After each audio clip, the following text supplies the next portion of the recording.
भारतीय दर्शन की जो दो परंपराएं हैं उसमें एक आस्तिक दर्शन की परंपरा है, एक नास्तिक दर्शन की परंपरा है। नास्तिक दर्शन भी बहुत उच्च कोटि के दर्शन हैं भारत में।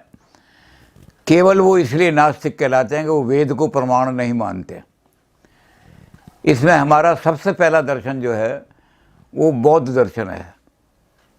भगवान बुद्ध जो हैं उन्होंने ये देखा कि लोगों ने वेद ज्ञान को विकृत करके कर्मकांड में बदल दिया है सारा, और वैदिक यज्ञ जो थे उनका विकृत रूप ये कर दिया, उसका रूप ये बना दिया वैदिक हिंसा हिंसा न भवति। वेद के नाम से अगर हिंसा करोगे, किसी को मारोगे, तो वो हिंसा नहीं कहलाएगी। इसलिए बलि देनी शुरू कर दी। कहीं घोड़े की बलि हो रही है, कहीं बकरे की बलि हो रही है। तो बुद्ध जो थे उन्होंने कहा कि इसके कर्मकांड का खिलाफ आवाज़ उठानी है,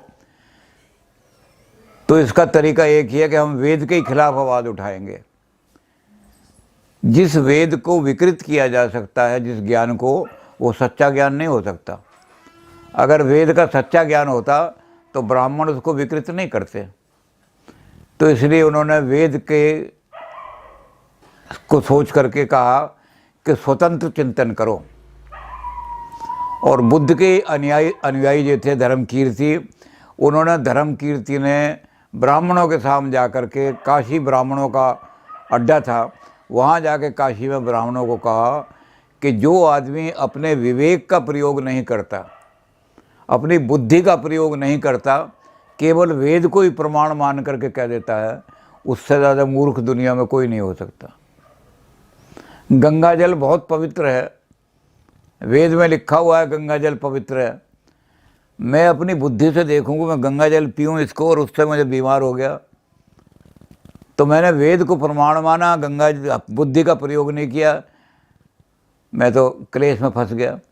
इसलिए उन्होंने कहा कि वेद को प्रमाण मानने की बजाय अपने विवेक को प्रमाण मानो, और विवेक से निर्णय करो कि क्या सत्य है क्या सत्य नहीं है। तो बुद्ध ने क्या काम किया, उन्होंने कहा वेद को एक तरफ रख दो। और वेद को एक तरफ रख करके बुद्ध ने सबसे पहला काम ये किया कि उन्होंने कहा कि हम जो बुद्ध में वेद में जो बातें की हैं उनको अव्याकृत प्रश्न हैं सारे वेद के। वेद के जो प्रश्न हैं जो वेद में उठाए गए हैं वो व्याकृत नहीं है, यानी उनका कोई उत्तर हो ही नहीं सकता। और इसके लिए हम आज लोगों को जो जवाब देते कहते हैं कि बुद्ध की बात को समझना है अगर, तो बुद्ध ये कहना चाहते हैं कि एक आदमी ने प्रश्न किया प्लेटो की तरह से। प्लेटो ने कहा कि उत्तर देने से बुद्धि का पता नहीं लगता कितनी बुद्धि है। A man is not known from the type of the answers that he give, because there are many questions, ये प्लेटो कह रहे हैं, which contain their own answer, and there are other questions which the wisest man of the world cannot reply। इसको हम प्लेटो की बात को जब हम हिंदी में लोगों को समझाते हैं तो हमने कहा कि प्लेटो ये कहता था कि जो आदमी प्रश्नों के उत्तर दे देता है, उत्तर देने से उसकी बुद्धिमानी पता नहीं लगती। बुद्धिमानी पता लगती है type of the questions that raise. तो हमने कहा हिंदी में क्या कहते हैं हम इसको कि कुछ क्वेश्चन, बुद्ध प्लेटो कहता है कि कुछ क्वेश्चन ऐसे होते हैं जिसके कुछ का आंसर ही क्वेश्चन के अंदर होता है। अगर आपने आंसर दे दिया तो क्या बुद्धिमानी हुई। क्योंकि एक आदमी ने प्रश्न किया कि ये बताओ मेरे थैले में क्या है, मेरे थैले में ये बताओ कि मेरे थैले में कितने संतरे हैं, और अगर आप बता दो कि मैं 8 के 8 आपको दे दूंगा। तो इस क्वेश्चन का जो उत्तर है वो तो प्रश्न का उत्तर क्वेश्चन के अंदर ही है, आपने इसका जवाब दे दिया तो क्या बुद्धिमानी हुई। दूसरा वो कहता है कि कुछ क्वेश्चन ऐसे होते हैं जिनके उत्तर जवाब ही नहीं दिया जा सकते। जैसे एक आदमी ने कहा कि मेरा भाई 80 किलोमीटर 100 किलोमीटर की स्पीड से गाड़ी चलाता है, तो बताओ मेरी आयु कितनी है। अब दुनिया का वाइडेस्ट मैन भी इसका जवाब नहीं दे सकता। तो आप एक आदमी आया जी दुनिया का बड़ा बड़ा भारी साइंटिस्ट है, नुको इसका जवाब दे। अब उसने जवाब नहीं दिया तो क्या क्या साइंटिस्ट है तू। तो इसलिए उन्होंने कहा कि टाइप ऑफ द क्वेश्चन ऐसे रेज करो जिससे पता लगेगा आप विजडम आप। तो उन्होंने कहा कि वेद में जो क्वेश्चन उठाए गए हैं वो अव्याकृत हैं, ऐसे हैं जिनका कोई क्वेश्चन, जिनका कोई जवाब दे ही नहीं सकता दुनिया के अंदर। जैसे उन्होंने कहा कि ये वेद में क्वेश्चन उठाया गया कि ये बताओ दुनिया किसने बनाई, इसका बनाने वाला कौन है।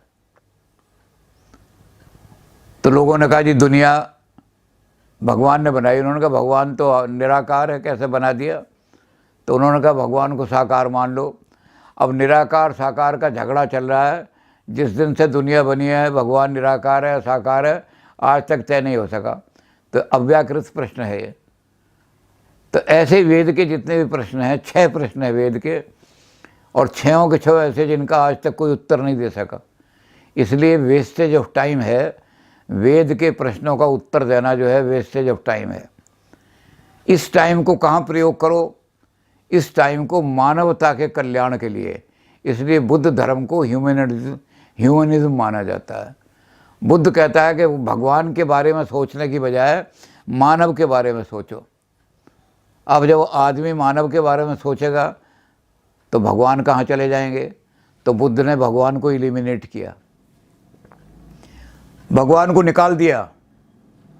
कैसे निकाल दिया? बुद्ध ने इस तरह से निकाला, उन्होंने कहा इस संसार के अंदर इतना पाप ही पाप दिखाई दे रहा है, चारों तरफ बकरों की बलि चढ़ रही है, ब्राह्मण लोगों को ठग रहे हैं, इतना पाप हो रहा है। अगर भगवान शक्तिमान है तो पाप को ठीक क्यों नहीं करता। तो बुद्ध ने वो जो ब्राह्मण थे उनसे पूछा कि अगर भगवान के अंदर बहुत शक्ति है तो भगवान पापियों को दंड क्यों नहीं देता, पाप दूर क्यों नहीं देता, दुनिया के अंदर पाप क्यों है।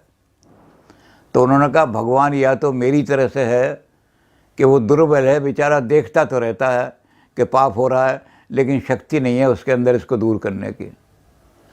और या फिर ऐसा है कि वो पाप का जो पोषण हो रहा है, भगवान उसे देख के खुश हो रहा है, तो भगवान पापियों को देख के खुश होता है, वो पाप को दूर नहीं कर सकता।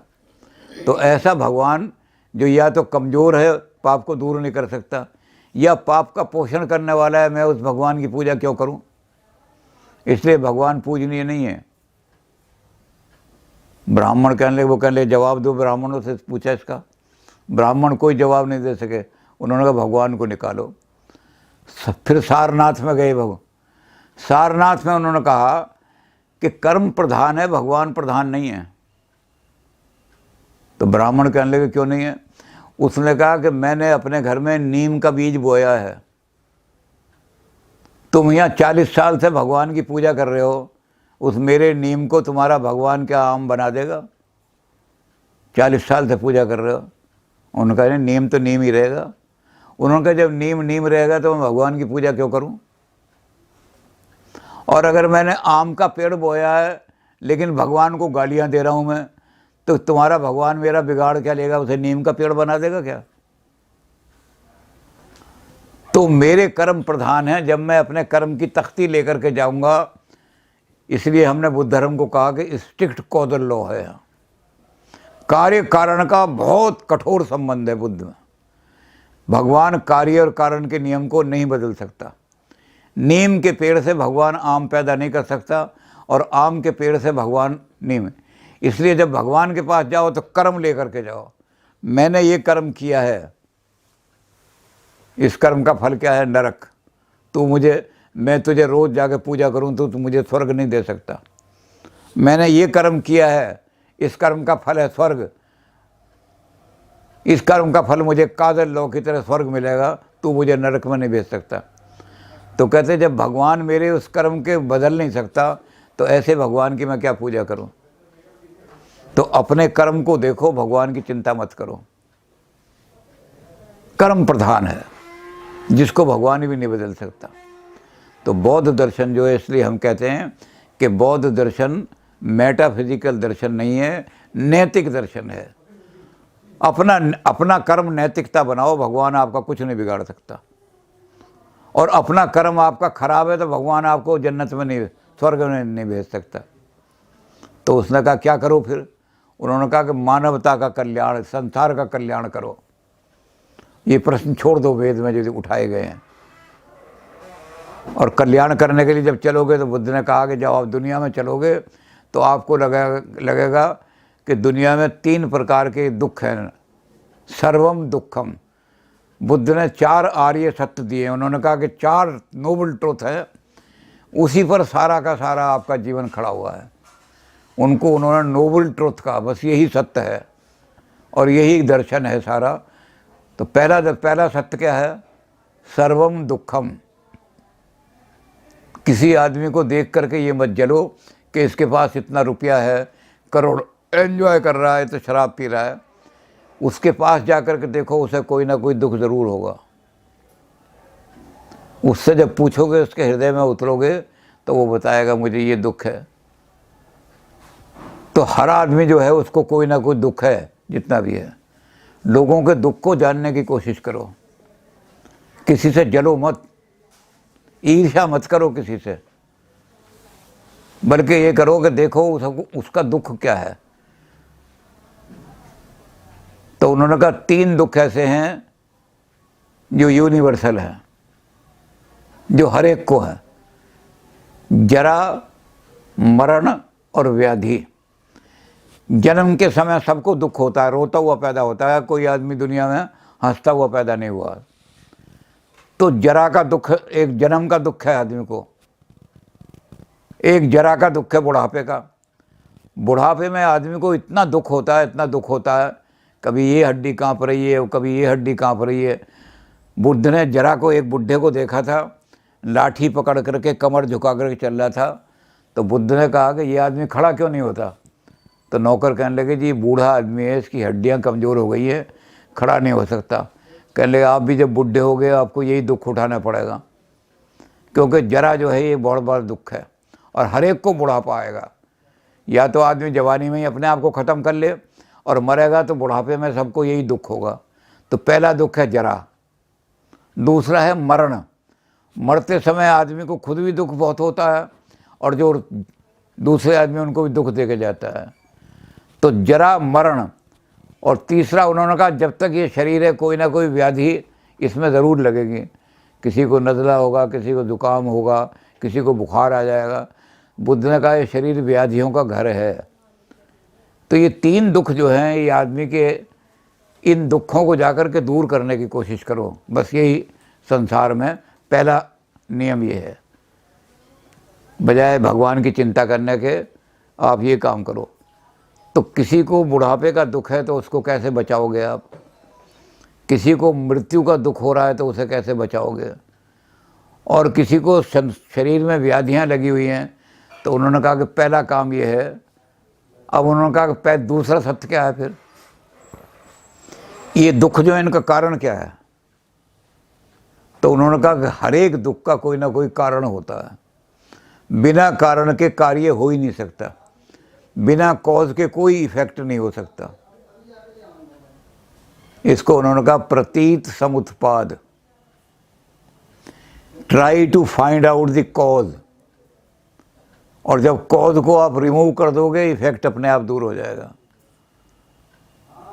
तो कॉज को जानने की कोशिश करो कि इस आदमी को क्यों दुख हो रहा है, इसको बुढ़ापे का दुख क्यों आया, इसका मृत्यु को दुख क्यों हो रहा है, इसके शरीर में जो रोग लग रहे हैं इसको क्यों लग रहे हैं। तो जब कॉज आपको पता लग जाएगा तो try to find out the cause. जब कॉज का पता लग जाएगा तो ये बहुत लंबा दर्शन है, 12 लिंक दिए हैं इसको, 12 लिंक, इसको 12 निदान कहते हैं कि 12 लिंक हैं। वो 12 लिंक से आपको पता लगेगा कि कौन कौन सी चीज़ किस किस चीज़ का कारण होती है। उन 12 लिंक को सारा एक्सप्लेन करो। सारा बुद्ध दर्शन 12 निदान पर ही खड़ा हुआ है। उस 12 निदान में अंत में जो आता है वो है अविद्या। अविद्या के कारण से हम जानते नहीं कि कौन सी चीज़ का क्या प्रभाव होगा, इसलिए हमें अगर ये हो कि आम खाने से ये प्रभाव होगा तो हम आम बचाएंगे।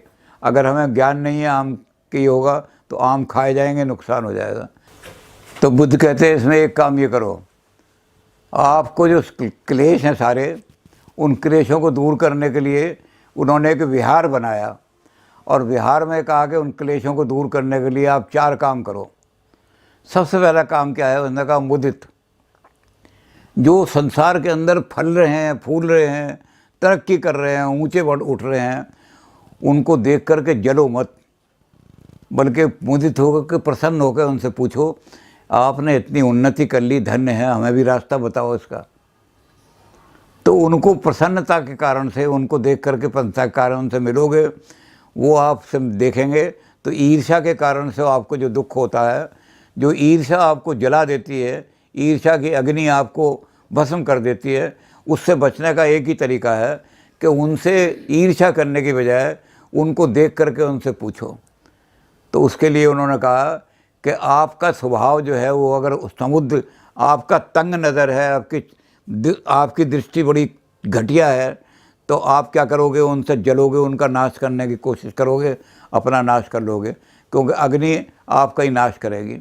और कहते हैं आप उनके पास जाओगे तो आप कहोगे आपने इतनी तरक्की की है। तो जैसे सागर होता है, समुद्र क्या करता है कि जब चंद्रमा बढ़ता है तो समुद्र के अंदर ऊंची ऊंची लहरें उठती हैं। तो बुद्ध कहते हैं कि तुम्हारा विशाल हृदय हो जाएगा समुद्र की तरह से, कि दूसरों को बढ़ते हुए देख करके खुश हो और उनके साथ जा कर के जो बराबर वाले हैं उनसे मैत्री। आप भी क्लर्क हो, ये भी क्लर्क है, तो दोनों मैत्री करके चल भाई, हम तुम्हें एक से हैं और हम साथ साथ उन्नति करेंगे, तू भी सेक्शन ऑफिसर बनना, मैं भी बनूंगा। तो बराबर वाले जो हैं उनके साथ मैत्री करने की कोशिश करो। जब मैत्री करोगे तो आपको ईर्ष्या नहीं होगी, आपको जलन नहीं होगी, आप किसी से भी दुश्मनी नहीं करोगे, मैत्री हो जाएगी। और मैत्री में बुद्ध क्या कहते हैं कि मैत्री का एक ही प्रमाण है। मैत्री का मतलब है सुख दुख में साझा। मैं जो हूँ अपने उसके सुख में सुखी हूँ और उसके दुख में दुखी हूँ, तो मुझे कभी दुख नहीं होगा दुनिया के अंदर, दुखहरण हो जाएगा। तीसरी चीज़ इन्होंने क्या की? जो अपने से छोटे हैं, नीचे, उनसे घृणा मत करो, उनको ऊपर उठाने की कोशिश करो। तो करुणा, तीसरी चीज़ है करुणा। हम क्या करते हैं, जो छोटे हैं उनको घृणा, अरे कह रहा चपरासी है, मैं इसके साथ क्यों बैठूं, और कोई छोटा होगा कह रहा है सड़क पर। तो घृणा जो है आदमी को नाश कर देती है, घृणा। तो बुद्ध कहते हैं कि जो आपसे छोटे हैं, गिरे हुए हैं, पतित हैं, उनके प्रति करुणा का भाव रखो। आज तू नीचे गिरा हुआ है, कल तू भी ऊपर उठ सकता है, आ जा। तो बुद्ध ने उसके लिए तरीका बताया, जिस तरीके के ऊपर सारा दीनदयाल उपाध्याय का दर्शन खड़ा हुआ है। दीनदयाल उपाध्याय जो थे, उन्होंने क्या काम किया कि जहाँ यमुना के किनारे मथुरा में रहते हैं, वहाँ पानी जल्दी निकल आता है, आप कुआं खोदोगे तो जल्दी पानी आ जाएगा। तो उस कुएं में, वहाँ उनके गांव के पास एक कुएं में आदमी गिर गया। अब गिर गया आदमी, तो ये दीनदयाल उपाध्याय उधर से आ रहे थे, नीचे से वो आवाज़ लगा रहा, भैया मुझे बचाओ, कुएं में गिर गया। तो ज़्यादा गहरे कुएं नहीं होते। तो दीनदयाल जी खड़े हो गए और दीनदयाल ने कहा, भैया कुछ मैं हाथ नीचे झुकाऊंगा, कुछ तू हाथ ऊपर उठा। तो मैं नीचे झुकूंगा और तू हाथ ऊपर उठाया तो निकाल लूँगा। तो दीनदयाल ने स्वयं लिखा कि ये मैंने बुद्ध से सीखा है। जब वो गिरे हुए लोग हैं, पतित लोग हैं, हम कहेंगे कि तुम खुद ऊपर उठने की कोशिश करो और मैं अपना हाथ नीचे करूँगा, मैं ऊपर उठा दूँगा। तो तीसरी चीज़ बुद्ध ने कही, करुणा। तो जो करुणा करने वाले आदमी संसार में कभी दुखी नहीं होते। और चौथी चीज़ की उन्होंने उपेक्षा। जो दुष्ट हैं उनसे ना लड़ाई करो ना दोस्ती करो, उनसे बच कर के चलो। काटे चाटे स्वान के दो भांति विपरीत। कुत्ता जब चाटता है तब भी वो कीटाणु लग जाते हैं तो बीमारी हो जाती है, और कुत्ता काट ले तब भी बीमारी होता है। तो तरीका क्या है कि कुत्ते से बच कर के चलो, इसी में बचाव है। तो बुद्ध ने कहा कि चौथी चीज़ क्या है? उपेक्षा। तो 4 चीज़ें उन्होंने कहा कि संसार में अगर सुखी रहना चाहते हो, दुख दूर करना चाहते हो संसार के, तो ये 4 विहार बना लो। विहार मतलब हैबिट, ये जीवन की हैबिट बना लो। तीसरा सत्य उन्होंने कहा कि जीवन में निराशा मत आने दो। मैं दुखी हूँ और दुख का कारण भी पता लग गया तो दुख का निवेदन निर्वाण वो भी हो सकता है, निवारण भी हो सकता है। उसको कहा निर्वाण। दुखों की आत्यंतिक निवृत्ति ही निर्वाण है। जब मुझे कारण पता लग जाएगा और कारण के बाद उसका तरीका भी पता लग जाएगा तो तरीकों को पालन करूँगा तो मुझे दुखों से हमेशा के लिए छुटकारा मिल जाएगा। तो इसलिए पॉजिटिव होकर के चलो, दुख में कभी भी निराश मत हो। दुख में रखो कि आज अगर मेरे जीवन में अंधेरा है तो कल मेरे जीवन में ज़रूर प्रकाश आएगा। तो बुद्ध ने कहा कि हमेशा आशावादी होकर के चलो, और आशावादी होकर के चलोगे तो दुख नहीं होगा, क्योंकि निराशा दुख का कारण है। सबसे बड़ा कारण दुख का निराशा है। और जो आदमी निराशा के उसमें पड़ जाता है वो कभी जीवन में सुखी हो ही नहीं सकता। इसलिए बुद्ध कहने लगा कि सोचो तीसरा सत्य कि दुख का निवारण भी है। फिर उन्होंने कहा कि निवारण है तो रास्ता बताओ। तो बुद्ध ने कहा कि दुख निवृत्ति मार्ग भी है। वो मार्ग कौन सा है? उन्होंने 8 रास्ते बताए उसके लिए। अष्टांग योग बताया कि 8 स्टेप हैं, उन 8 स्टेप पे चलोगे तो संसार के अंदर कभी भी दुखी नहीं होगे। पहला उन्होंने सबसे शुरू किया सम्यक दृष्टि। संसार को जब देखो तो उचित दृष्टि से देखो, कौन सी चीज़ से हमें लाभ है। सत्य असत्य वस्तु विवेक, कौन सी चीज़ सत्य है। एक आदमी जो है वो बहुत पैसा कमा रहा है और एक आदमी जो है कीर्ति अर्जित करता है। तो आप ये कोशिश करो, पहला ही बुद्ध का ये कहना है कि आप क्या कोशिश करो कि क्या पैसा हमेशा रहने वाला है या कीर्ति हमेशा रहने वाली है। और अगर आपने कहा कि कीर्ति हमेशा रहने वाली है, पैसा तो आने जाने वाला होता है। पैसा तो वेश्याओं के पास इतना पड़ा हुआ है कि करोड़पति वेश्याएं हैं, लेकिन कीर्ति नहीं है समाज के अंदर। और कीर्ति ऐसी है कि महाराणा प्रताप को मरे हुए कितने साल हो गए, लेकिन उनकी कीर्ति आज तक जीवित है। तो बुद्ध कहते हैं पहला ये है सम्यक दृष्टि। संसार की हर चीज़ में ये देखो कि कौन सी चीज़ सदा रहने वाली है, सत्य है, और कौन सी चीज़ नश्वर है। तब आप जा कर के ठीक कर सकोगे। जब आपका सत्यासत्य विवेक ही नहीं है तो आप गलत रास्ते कैसे बचोगे। तो पहला काम उन्होंने कहा कि पहला काम क्या होगा? सम्यक दृष्टि। अब ये पहला काम बड़ा मुश्किल है, आदमी की सम्यक दृष्टि नहीं हो पाती। तो बुद्ध ने कहा इसके लिए बड़ा अभ्यास करना पड़ता है। कौन सी चीज़ सदा रहेगी, कौन सी नहीं। हम प्रलोभन में आकर गलत काम कर लेते हैं। और अगर विवेक का प्रयोग करेंगे, क्योंकि शुरू में ही उन्होंने कहा था कि वेद को मत मानो, विवेक को मानो, अपनी बुद्धि को। जब आप बुद्धि का प्रयोग करोगे तो आपको पता लग जाएगा कि ये चीज़ सदा रहेगी और ये चीज़ सदा नहीं रहेगी। तो आप उस चीज़ की तरफ नहीं जाओगे जो सदा नहीं रहने वाली, इसकी तरफ आओगे। जब सम्यक दृष्टि हो गई आपकी तो आप क्या करोगे? सम्यक आचार।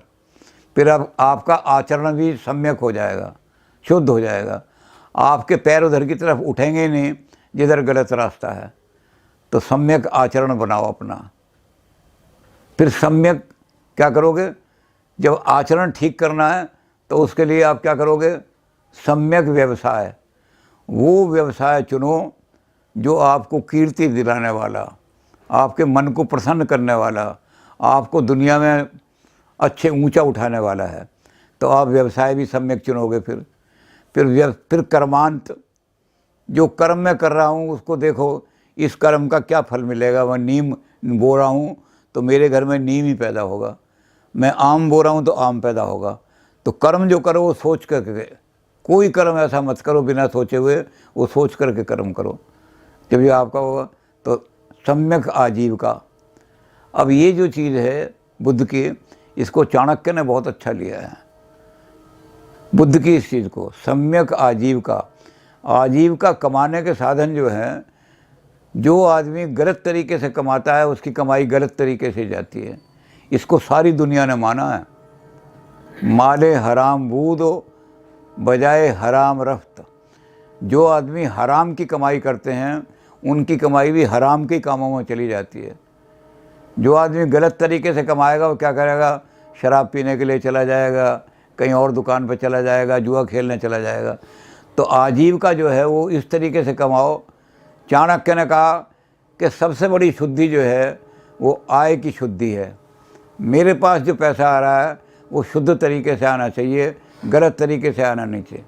क्योंकि उसने कहा, चाणक्य ने, कि जो अशुद्ध तरीके से कमाई होती है वो अशुद्ध तरीके से ही नाश कर देती है, वो नाश का कारण बन जाती है।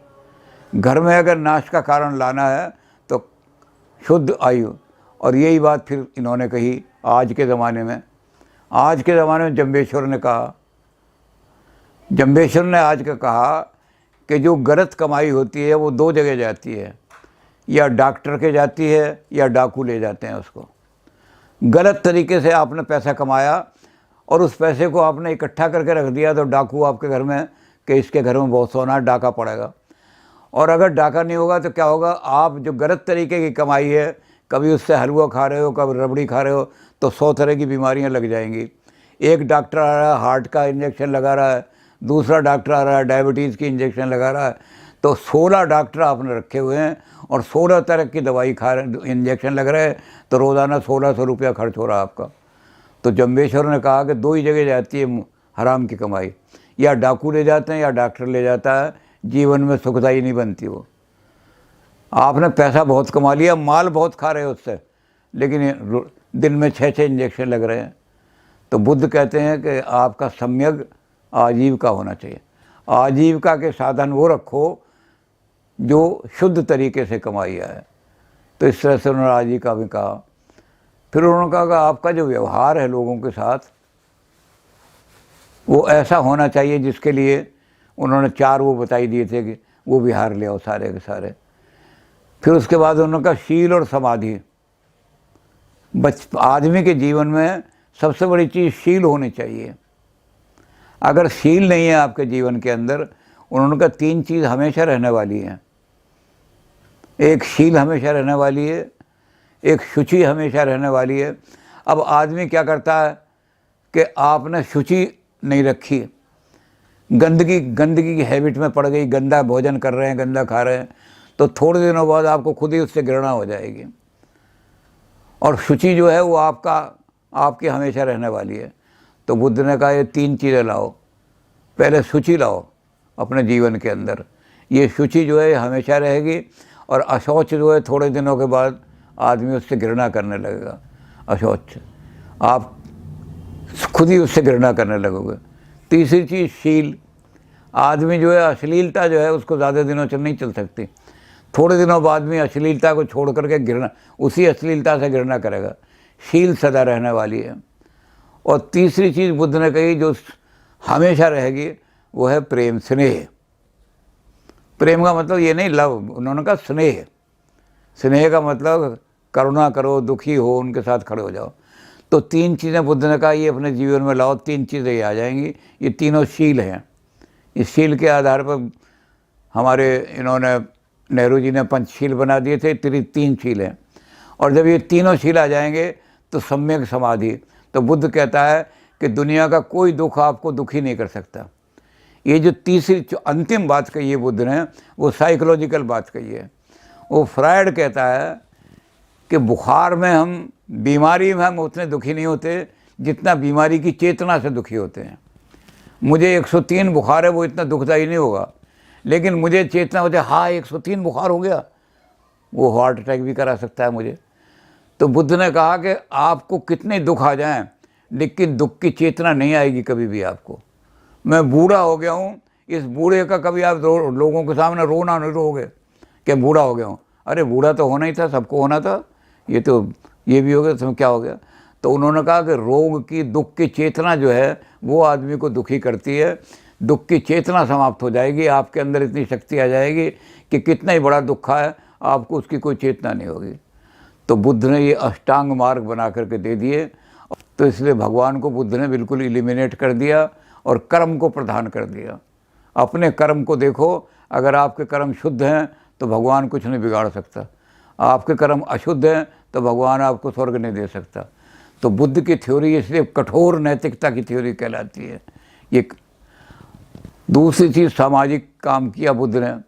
सामाजिक काम किया था वो ये था कि देश के अंदर से छुआछूत को मिटाने वाले बुद्ध हैं। इसमें भी इन्होंने सारनाथ के ब्राह्मणों से शास्त्रार्थ किया कि जन्म से कोई आदमी बड़ा नहीं होता। उन्होंने कहा जब जन्म का प्रोसेस एक सा ही है, ब्राह्मण को कहा कि तू और तरीके से पैदा हुआ है और शूद्र और तरीके से पैदा हुआ है, तब तो भेदभाव होना चाहिए। जब दोनों की प्रजनन की क्रिया एक सी है, सारे घोड़े एक ही प्रजनन क्रिया से होते हैं, तो घोड़ों में कोई ब्राह्मण और शूद्र घोड़ा नहीं होता। तो ऐसे सारे मनुष्य एक ही प्रजनन क्रिया से पैदा होते हैं। तो ये मनुष्य का जो भेदभाव है, ये तुमने अपनी सुपीरियोरिटी के लिए समनाश करने का कारण बनाया हुआ है। इसलिए मनुष्य का क्या, तो उन्होंने कहा कर्म प्रधान। उन्होंने ब्राह्मण से कहा कि एक बड़ा लुच्चा आदमी है, बदमाश है, चोरी करता है, दुनिया को लूटता है, लेकिन वो ब्राह्मण है, तो क्या तुम उसको पूज्य मानोगे या उसको दंड दिलवाओगे राजा से? उन्होंने कहा दंड दिलवाएंगे। जब दंड दिलवाओगे तो कर्म प्रधान हुआ, जाति कैसे प्रधान हो गई? और उनका एक शूद्र है, बहुत अच्छे कर्म कर रहा है, उसे राजा के पास ले जाके कैसे दंड दिलवा दोगे आप? इसलिए कि शूद्र है इसलिए डंडे लगवाओ, तो उनका उसको दंड नहीं दिलवा सकते। तो इसलिए आदमी के कर्म देखो, आदमी की जाति मत देखो। तो बुद्ध ने वो भी ख़त्म कर दिया। तो बौद्ध दर्शन जो है वो सामाजिक दर्शन भी है और नैतिक दर्शन भी है। ये हमारा, लेकिन भगवान को नहीं मानते, वो वेद को नहीं मानते, इसलिए इनको नास्तिक कह दिया। हालांकि दुनिया का बहुत श्रेष्ठ दर्शन है ये।